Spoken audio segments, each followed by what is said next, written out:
Today's video guys, ituturo ko sa inyo kung paano i-correct yung grammar natin. Kasi usually kasi guys sa mga katulad nating Pilipino, which is hesitant tayo sa paggamit natin ng grammar, English grammar.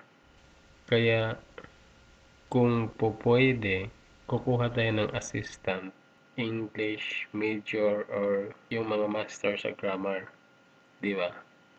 So ito guys, itong website na to, ituturo ko sa inyo kung paano i-correct yung grammar natin, or this is a grammar assistant for free, online for free. So, simulan natin. Punta tayo dito sa browser natin. Yan, i-search natin yung epp.grammarly.com. So, dito sa Grammarly Free Online Writing Assistant, click natin.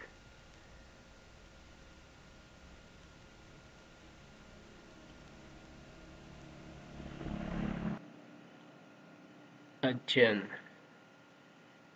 dahil nakapag-sign up at nakapag-login ako to dito guys, at hindi ko to nilag out kasi maya't maya kasi pag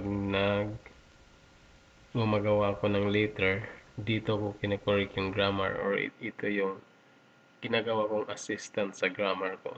So, by the way pala guys, pwede mong gamitin yung Gmail or Facebook account mo sa pag-login dito or sa pag-register dito, pag-sign up dito. So, pag andito na kayo guys, na pag-login na kayo, click kung may bago kayong letter, pwede mong i-upload na nakasave na sa Microsoft Word. So,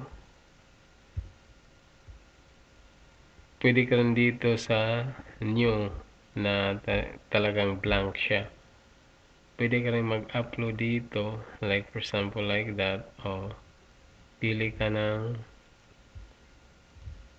mo sa Microsoft Word yung letter mo na ginawa mo. So, pero dito pag dito ka yung blanco talaga, pwede kang mag-manual dito na dito magka-calculate dito at mag-read yan pag advice niya na wrong to. So, pwede mo rin i-copy guys yung letter mo dito.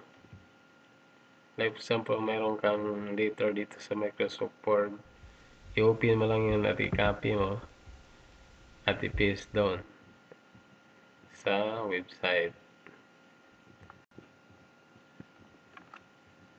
So, dito paste at yan, diba?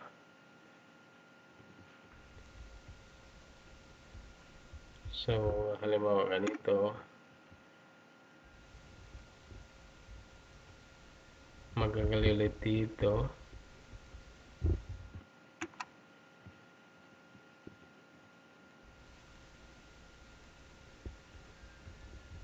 Yan, wrong siya. So, pag-click mo dyan dito, may mga advices kung paano, alin ang gamitin mo.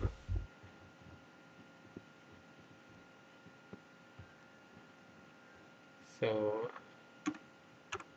halimbawa ito, magawin natin, magka-calculate dito, at ito, i-click natin at ito yon on siya. Diba? So, ganun lang guys. Kadali. Pagkatapos mong mag-ano dito guys, pagkatapos mo na sa letter mo at wala na siyang correction,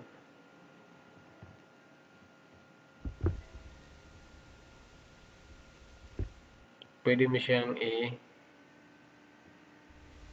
i-download or pwede mo siyang i-copy at i-paste mo doon sa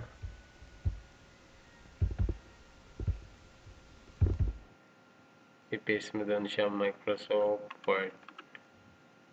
Yan, copy, then paste mo dito, di ba? So, ganun lang kadali guys.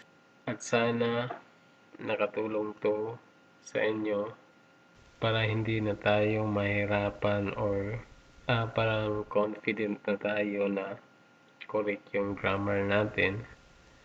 So, ito lang guys ang advice ko na gagamitin natin sa pag-correct ng grammar natin or gagamitin natin na grammar assistant. Thank you for watching guys, at kung hindi ka pa nakapag-subscribe, i-click na ang subscribe at pati na rin ang notification bell para updated ka sa mga bagong video.